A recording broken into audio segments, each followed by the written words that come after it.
Hello दोस्तों, स्वागत है आपका van build series episode number 32 में। तो जैसा कि आपने देखा कि हमने लास्ट व्लॉग में वॉशरूम ट्रे लगा दी थी और रात को पेंट करके छोड़ दिया था ताकि ये ड्राई हो जाए, पर ये सूखा नहीं इसलिए हमने फैन लगा दिया है। तो जब तक पेंट ड्राई हो रहा है तब तक हम लोग साइड वॉल्स बना लेते हैं ताकि वॉशरूम बनके रेडी हो सके। तो वॉल बनाने के साथ साथ आज का व्लॉग भी शुरू करते हैं। Welcome back to my YouTube channel. My name is Sam. My name is पूजा।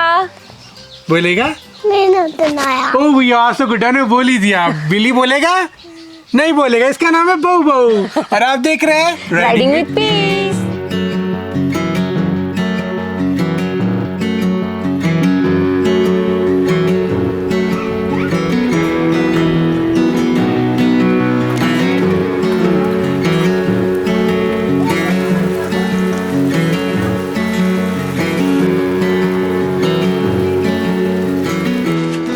अबे यार पूरा बेड़ा गर्क।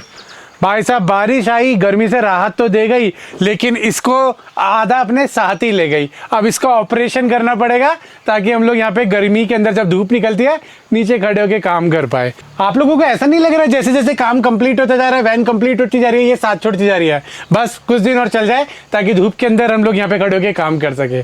बाकी चलो इसको भी ऐसे ही छोड़ते हैं क्योंकि देख के लग रहा है कि और हवा आ सकती है, जितनी फटनी होगी फट जाएगी, और बाकी कल इसका रिपेयरिंग कर लेंगे। अभी आगे का काम शुरू करते हैं।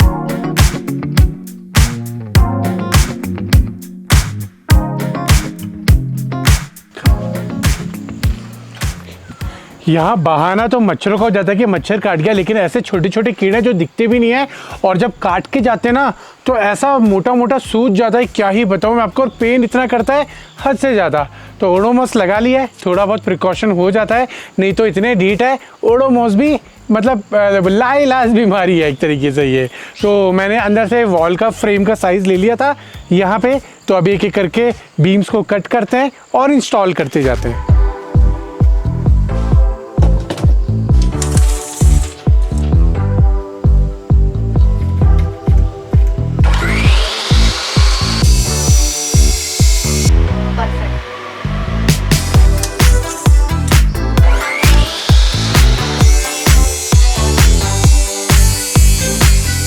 एकदम परफेक्ट। तो दोस्तों यही होता है, अगर आप किसी काम को कंटिन्यू करते रहोगे तो वो एक एक मतलब धीरे धीरे करते करते आपको आ ही जाएगा। तो देखो इस तरीके से हम लोग फ्रेमिंग बना रहे हैं, एज टू एज हम इसको कवर करेंगे और प्रॉपर फिनिशिंग के साथ फ्रेम बनाएंगे ताकि वॉशरूम के अंदर हमें प्रॉपर स्पेस मिल सके और बाहर भी ऊपर नीचे ऑड इवन सरफेस देखने को ना मिले। तो ये तो है अभी बस कटिंग करी है, अब इसके नीचे का फ्रेम बनाते हैं और एक तरफ की वॉल रेडी करते हैं।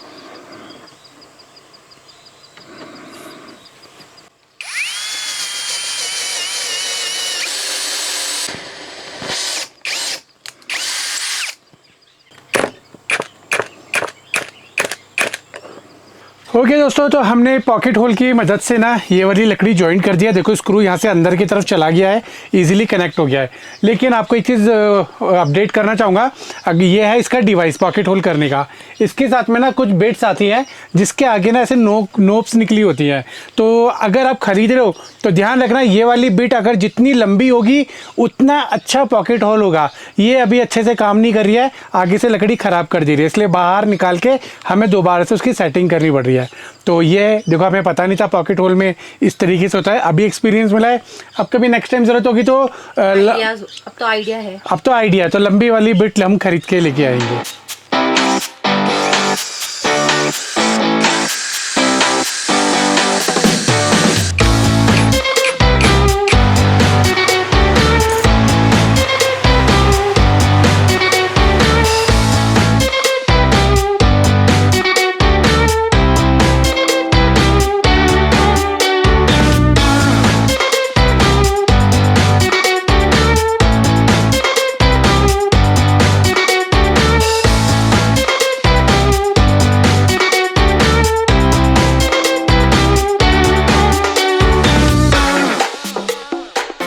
तो जी अभी एक तरफ की फ्रेम की मैं लकड़ी सेट कर रहा हूँ और ऐसे कर रहा हूँ कि भैया आंधी आ जाए तूफान आ जाए लेकिन ये लकड़ी ना हिले।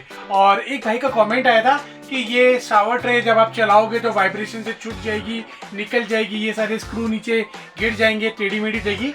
तो नहीं, बिल्कुल भी ऐसा नहीं होने वाला है, क्योंकि इसके चारों तरफ इसका एक फ्रेम बन रहा है ये लकड़ी वाला, और ये इसको स्टेबल रखेगा, टाइट रखेगा। और इसके जो स्क्रू मैं कर रहा हूँ, हमने जब फ्लोर बनाए थे तो उसके नीचे लकड़ी हमने लगाई थी, तो वो लकड़ी की मार्किंग ले रखी है, तो सीधा उसके अंदर स्क्रू जा रहा है। बोले तो बिल्कुल हैवी ड्यूटी वाला काम हो रहा है, टस से मस नहीं होने वाला है, क्योंकि मुझे पता है मैं इसे कहाँ कहाँ खुदाने वाला हूँ, इसीलिए मैं ये सारी चीजें बनाते हुए चल रहा हूँ।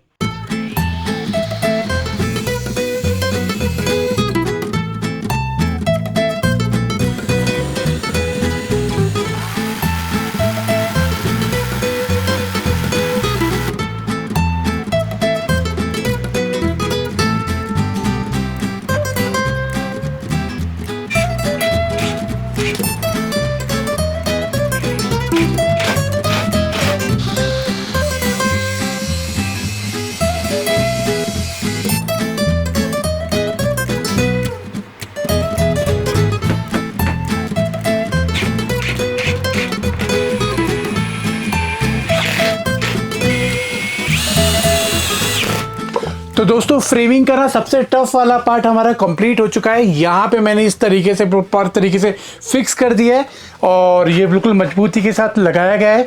सेम एज इट इज़ मैंने उधर भी लगा दिया है और नीचे मैंने चारों तरफ से इसको पैक, सॉरी एक तरफ तो पहले ही पैक था, बाकी तीनों तरफ से इसको पैक कर दिया है। अब ट्रे हमारी कहीं से भी टस से मस नहीं होने वाली है और प्रॉपर फिक्सिंग वाला काम हुआ है। और यहाँ पे हमने पाइप के लिए भी स्पेस निकाल दिया है। बस अब हमारा जो काम होने वाला है वो होगा, हमारे बड़े बड़े पिलर ऊपर तक लगेंगे। तो पहले इसको भी कट करते हैं और यहाँ पे इंस्टॉल करते हैं, फिर देखेंगे कि यहाँ से हमारा कितना स्पेस आएगा और बीच में हम लोग क्या क्या पार्टीशन कर सकते हैं। बाकी दोस्तों यहाँ पे इतनी गर्मी हो रही थी, मैं क्या बताऊँ, दिन में की हालत टाइट हो रही थी पिछले 4-5 दिन से, लेकिन आज जैसे बारिश पड़ी है देख लो, मेरे को जैकेट पहननी पड़ गई है, ऐसा वेदर हो रखा है यहाँ पे। अब इसमें पता क्या होता है, जब हम काम करते हैं ना, सर्द गर्मी वाला हिसाब किताब हो जाता है, लेकिन अभी है यहाँ पे हमारी बॉडी हैबिचुअल हो चुकी है तो इतना झेल लेती है। चलो ये तो थी इधर उधर की बातें, इन्हें हटाते हैं। अभी पहले मेजरमेंट कर लेते हैं कि हमें जो पहला बीम काटना है उसका साइज़ क्या आने वाला है। तो ये हमारा पूरा एक ही बीम लगने वाला है, तो इसको सही तरीके से नाप के काटना पड़ेगा। अरे भाई टिक जा, ये देखो ये यहाँ पे टिक गया स्ट्रेट। 68.4 आ रहा है।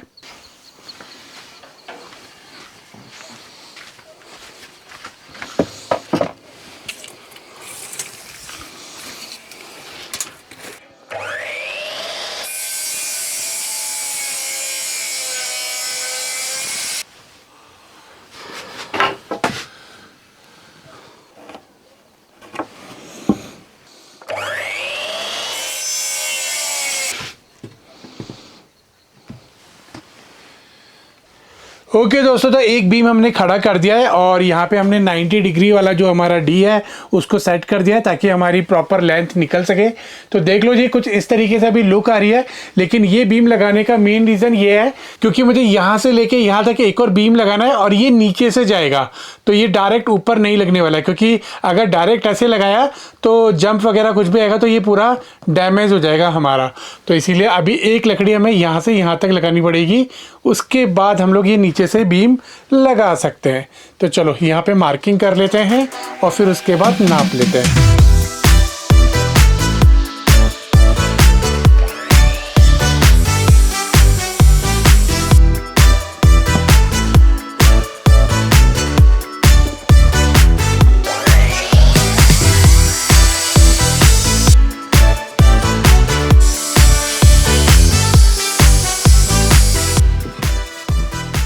इधर परफेक्ट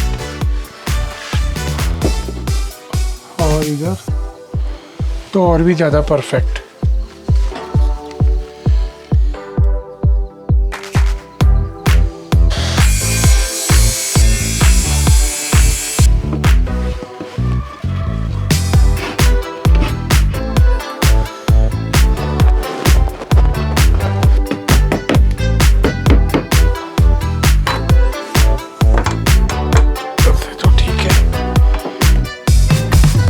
तो दोस्तों फाइनली हमने बड़े बड़े बीम्स को कट कर लिया है और उनको सेट कर लिया है, नाप भी ले लिया है। बस अब इसके अंदर हमें पॉकेट होल करने हैं। पॉकेट होल करने का जब यहाँ लगाएंगे उसके बाद स्क्रू करेंगे, क्योंकि ये अगर तरीके से मेजरमेंट होके नहीं लगे तो फिर ऐसा होगा, नीचे से छोटा होगा, ऊपर से ज़्यादा खुला होगा, या फिर ऊपर से छोटा हो जाएगा।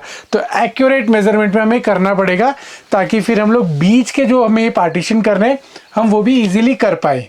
चलो फटाफट पॉकेट होल करते हैं और सीधे स्क्रू करते हैं।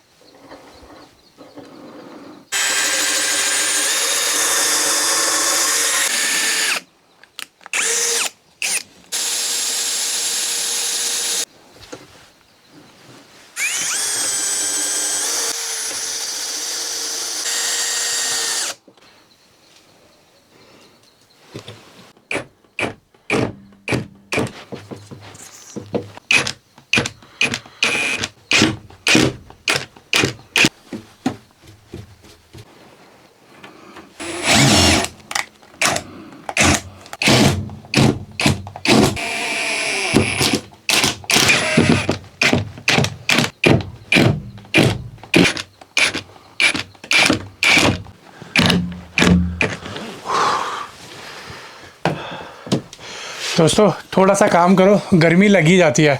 फाइनली हमारा ये वॉशरूम का पिंजरा रेडी हो गया है। अब बस इसको कवर करने रह गया है और इसके बीच में पार्टीशन करने रख गए। तो बिल्कुल स्टडी करके बनाया है। नीचे फ्लोर में जहाँ पे लकड़ी थी वहाँ स्क्रू है, और ऊपर हमने जो रूफ वाली हमने पार्टीशन किए थे उस लकड़ी के ऊपर लगा दिया है। तो अब ये आगे पीछे दाएं बाएं कहीं नहीं होगा, फुल स्टडी है। बस ये बीच में पार्टीशन हो जाएंगे तो ये बीच के लिए भी स्ट्रेंथ प्रॉपर बन जाएगी। तो ये देख लो, ये आपको छोटा सा काम लग रहा होगा, लेकिन प्रॉपर मेजरमेंट के साथ क्या है, क्योंकि लकड़ी थोड़ी ऊपर नीचे भी होती तो वो खराब हो जाती है। तो मेरी एक लकड़ी खराब हुई, मतलब खराब बोले तो लेंथ में थोड़ी सी छोटी कट के दूसरी काटनी पड़ी, वो हमारे आगे काम आ जाएगी। अभी तक ऐसा कोई वेस्टेज नहीं हुआ है, लेकिन जो भी हुआ है बढ़िया हुआ है। तो ये हो गया हमारा काम। अभी तो एक काम करते हैं, सुबह मिलते हैं और आगे का काम स्टार्ट करते हैं।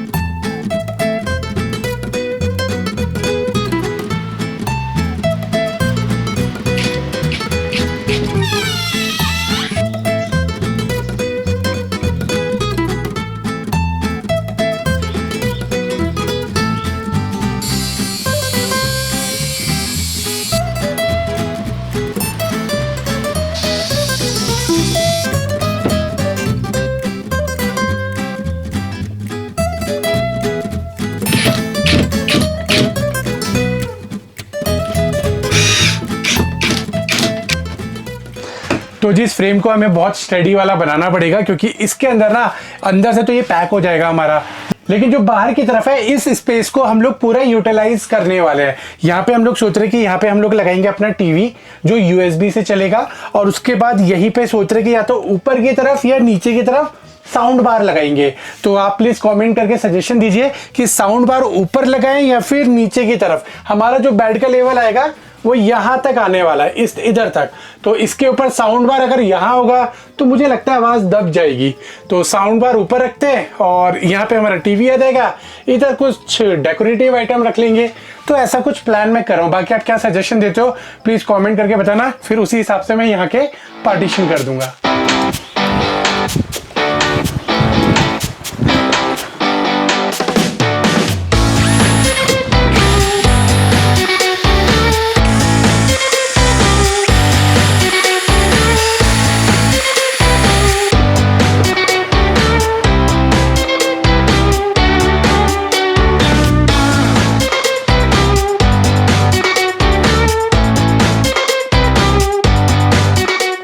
तो दोस्तों एक एक करके मैं सारे बीम्स लगा रहा हूँ, और उनमें सबसे ज़्यादा टफ पार्ट पड़ रहा है मुझे ये पॉकेट होल करना, क्योंकि इसमें बार बार हमें ऐसे सेट करना पड़ता है और उसके बाद हमें ड्रिलिंग करनी पड़ती है।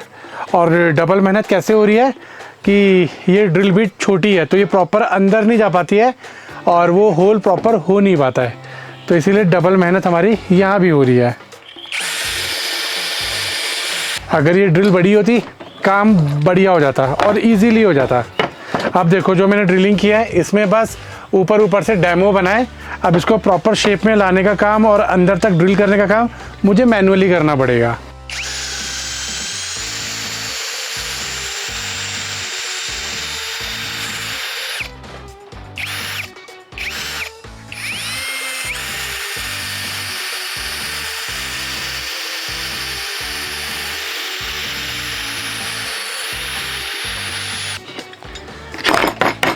ये देखो, अब ये हो गया प्रॉपर। अब इसको हम स्क्रू कर सकते हैं, लेकिन अभी हमें दूसरा वाला भी करना पड़ेगा।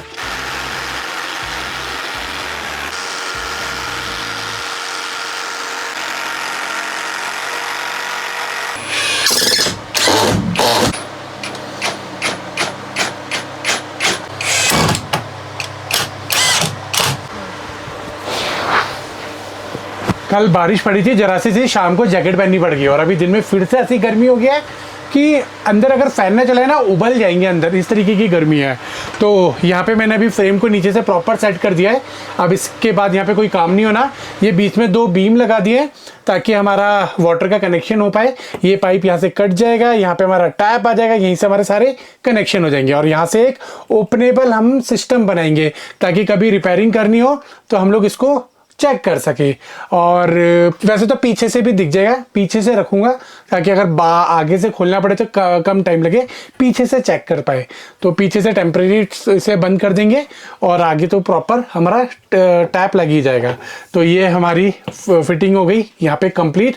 अब हमें ऊपर की तरफ बनाना है एक और पार्ट, क्योंकि हमारी ये सीट पीछे आएगी तो हमें इसको में थोड़ा सा पोर्शन चाहिए ताकि इसको कोई भी ड्राइव कर सके। अगर अकॉर्डिंग टू मी करनी है तो फिर तो ये अभी बहुत स्पेस है इसमें, ये तो बस सीधी हो जाएगी और मैं चला सकता हूँ। बाकी अगर किसी और को चलानी है तो इसके लिए बस मुझे एक और पार्टीशन देना पड़ेगा ऊपर। तो चलो फटाफट इसका भी फिनिश करते हैं।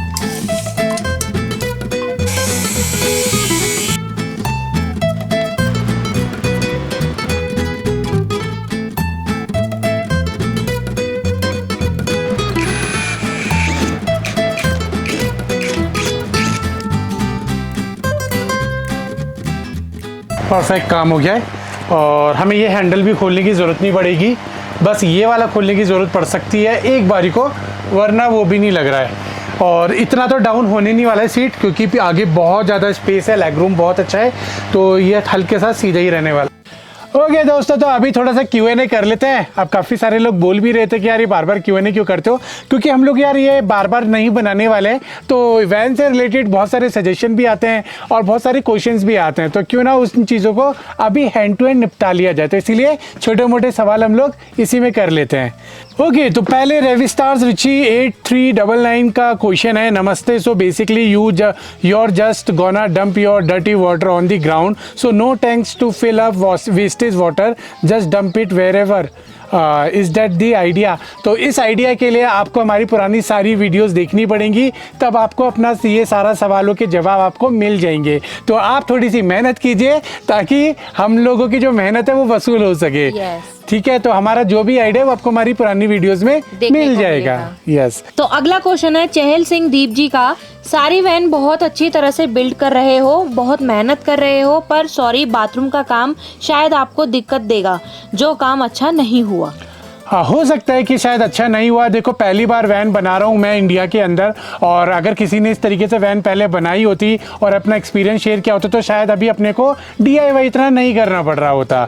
तो अभी अपनी तरफ से हम लोग 100% दे रहे हैं। अभी तो वॉशरूम बन के तैयार भी नहीं हुआ है, जब इसकी वॉल होगी, पेस्टिंग होगी, सिलिकॉन भरा जाएगा और इसकी डैम्पिंग होगी, उसके बाद देखा जाएगा। इनकेस लगता है कि अगर नहीं हो पा रहा है हमारा काम तो कोई बात नहीं, वर्कशॉप जाके 2 FRP की शीट इसकी इंस्टॉल करा देंगे, डेट सीट हो गया, और नीचे की ट्रे में भी FRP की शीट लगवा देंगे। बस ज़्यादा देर का काम है नहीं, तो रेगुलर डेज में जब यूज करेंगे तभी पता चल पाएगा।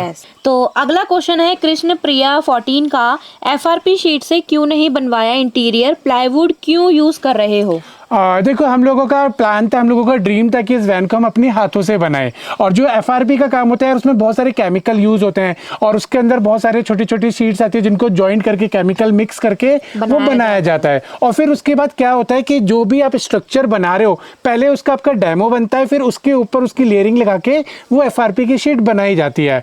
तो यार अब वो वाले काम के लिए हमें वर्कशॉप ही गाड़ी छोड़नी पड़ती, तो अभी हम खुद बना रहे थे, इसलिए हम लोग वुड का ज़्यादा यूज कर रहे हैं। और जब लगेगा कि नहीं हो पा रहा है और नहीं चल पाएगी ये वैन, तो ये तो एक्सपीरियंस तभी मिलेगा जब हम बना लेंगे और उसको रोड पे चलेंगे। और अगर इस तरीके से वैन पहले किसी ने बनाई होती तो एक्सपीरियंस मिल गया होता, तो हम भी डायरेक्ट फिर FRP में चले जाते। ऐसा कुछ एक्सपीरियंस है नहीं, तो इसीलिए हम लोग DIY करके देख रहे हैं। अगर जितना भी सक्सेसफुल होगा, जो भी होगा, वो सब फ्यूचर में आपको दिखने के लिए मिल जाएगा, ताकि आप लोग डिसीजन ले सके कि लकड़ी का काम कराना है या फिर FRP का काम कराना और है। जब तक यूज नहीं करेंगे तो पता चलेगा ही नहीं। यस, पहले इस्तेमाल करो फिर विश्वास करो। तो अगला क्वेश्चन है अंशुल 0369 का। जस्ट वन क्वेश्चन, आपने इतनी कटिंग करी है वैन में, including cuttings in body and pillars too, will it still be covered under insurance claim? यार देखो, हर एक चीज़ के पीछे अगर इंश्योरेंस के लिए हम लोग बात करेंगे ना, तो फिर हम तो अपनी ज़िंदगी जी लिए। मैं आपको बता देता हूँ, अगर इंश्योरेंस कंपनी को क्लेम नहीं देना होता ना, तो अगर आपने स्टीयरिंग के ऊपर जो एक कवर चढ़ता है, अगर आपने वो भी लगवा लिया, तो उसके बेसिस के ऊपर भी आपको इंश्योरेंस नहीं मिल पाता है, क्योंकि सीधा सीधा लिखा होता है इंश्योरेंस में, अगर आप कोई भी चेंजेस करते हैं, कोई भी मॉडिफिकेशन करते हैं, कोई भी एक्सेसरीज लगाते हैं, तो आपको इंश्योरेंस नहीं मिलेगा। तो इतनी चीज़ें अगर सोच के हम जिएंगे तो हम कभी जी नहीं पाएंगे। तो इसीलिए जब जो मिल रहा है अपना एंजॉय करो लाइफ को, और कभी इतना नेगेटिव सोचो ही मत कि कभी हमें इंश्योरेंस की ज़रूरत पड़े। तो हमेशा कभी इतना सोचो ही मत कि कभी हमें इंश्योरेंस की ज़रूरत पड़ेगी। Insurance just for safety purpose से चल रहा है। तो बस यही बोलूँगा कि लाइफ में जियो, कभी फ्यूचर का इतना इंश्योरेंस वगैरह के लिए पीछे मत सोचो, क्योंकि जितना सोचेंगे उतनी फिर चीज़ें हमारे साथ लाइफ में घटती जाती है। तो नेक्स्ट क्वेश्चन है अमित प्रसाद 6982 जी का। अगर गाड़ी राइट साइड टिल्टेड होगी तो वाटर एग्जिट कैसे होगा? तो आपको मैं सीधा सिंपल सा एक रूल बता देता हूँ, कैरावैन का, ओवरलैंडिंग का, कार कैंपिंग का।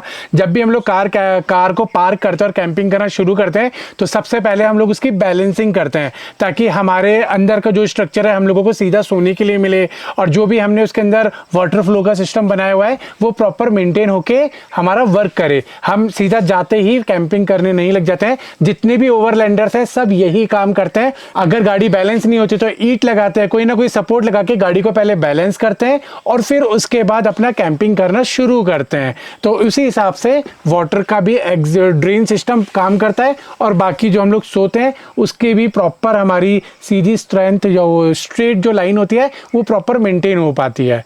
तो कैंपिंग का ये रूल है। आई होप आप मेरी बात को समझ गए होंगे।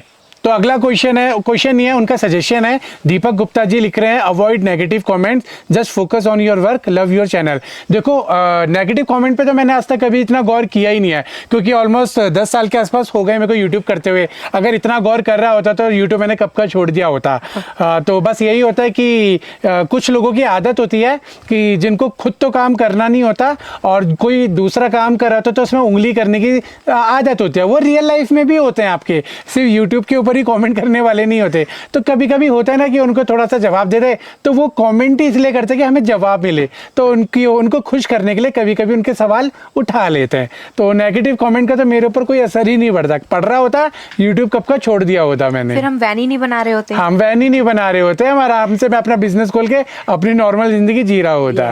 वैसे कमेंट तो मेरे को तब भी पढ़ते थे, मैं बिजनेस भी कर रहा था। वो आप तो किसी भी फील्ड में चले जाओ, ऐसा हो ही नहीं सकता कि आपको कमेंट ना आए। हाँ, फर्क इतना है कि यूट्यूब पे आपको रिटर्न में आता है कमेंट, और रियल लाइफ में सीधा लोग या तो पीठ पीछे बोल देते हैं या मुंह पे बोल देते हैं। बस फर्क इतना है। तो पूजा का फोन आ गया, वो बिजी हो गया। एक लास्ट क्वेश्चन कर लेते हैं। राजपूत प्रिंस 1234 कमेंट कर रहे हैं, एक सजेशन है सैम भाई, जब काम रुकता है तो एटलीस्ट डेली व्लॉगिंग में कुकिंग या विलेज टूर करवा सकते हो आप। पूजा भाभी का भी चैनल है, उन्हें भी कहिए एटलीस्ट कुकिंग या विलेज की वीडियोस डाले। मैं सच बता रहा हूँ प्रिंस भाई, जब हम लोग कैमरा ऑफ करते हैं ना, हम अभी इतने थक चुके हैं कि बिल्कुल भी हिम्मत नहीं होती कि हम लोग वॉक करके दुकान तक भी चले जाएं। जो कमल भैया हैं उनको फ़ोन करते हैं, वो वहाँ से सामान भिजवाते हैं, तब जाके हम लोग अपना कुछ भी खाना पीना करते हैं। बहुत थक गए हैं, बहुत टायर्ड हो चुके हैं, हाथ बहुत दर्द कर रहे हैं, लेकिन अब क्या करें, जो चीज़ अब हम लोग कर रहे हैं उसको पूरा ही करना पड़ेगा, अधूरा भी नहीं छोड़ सकते हैं। नहीं तो आपको पता है पैसे भी बर्बाद होते हैं, समय भी बर्बाद होता है, और फिर दिल्ली भी चले जाएंगे तो फिर भी ये वैन वहाँ खड़ी हो जाएगी और सारा प्रोजेक्ट बिगड़ जाएगा। तो इसीलिए लगे हुए हैं और बहुत थक चुके हैं। मन तो हमारा भी कर रहा है हम घूमने जाएं, लेकिन अब क्या कर सकते हैं, गाड़ी को निकालना डालना ही बहुत बड़ा टास्क है। तो इसीलिए हम लोग वो झंझट पाल ही नहीं रहे। हम सोच रहे हैं बस जैसे तैसे जल्दी से ये वैन हम लोग कंप्लीट कर ले और उसके बाद हम लोग यहाँ से उड़न छू हो जाए। बाकी ये काम मेरे को इसलिए रुकना पड़ गया कि हमारी 2 प्लाई वुड आने वाले हैं, तो वो इसी के अंदर इंस्टॉल होंगे। जब वो प्लाई वुड आ जाएगी तभी आगे का काम हम लोग शुरू कर पाएंगे। देख लो, इसीलिए हमें और ज़्यादा टाइम लगता है वीडियोस को बनाने में। तो आज का वीडियो फिर यहीं तक रखते हैं। अगर आपको कोई भी सजेशन हो, आपको कोई भी क्वेश्चन हो, तो आप वीडियो में कर देना। वॉशरूम से रिलेटेड अपन इसी तरीके से Q&A में शेयर कर लेंगे। बाकी वीडियो अच्छी लगी हो तो लाइक कर देना, चैनल को सब्सक्राइब कर देना, इंस्टाग्राम का लिंक डिस्क्रिप्शन में फॉलो कर लीजिए। मिलते अगली वीडियो में। Till then bye bye.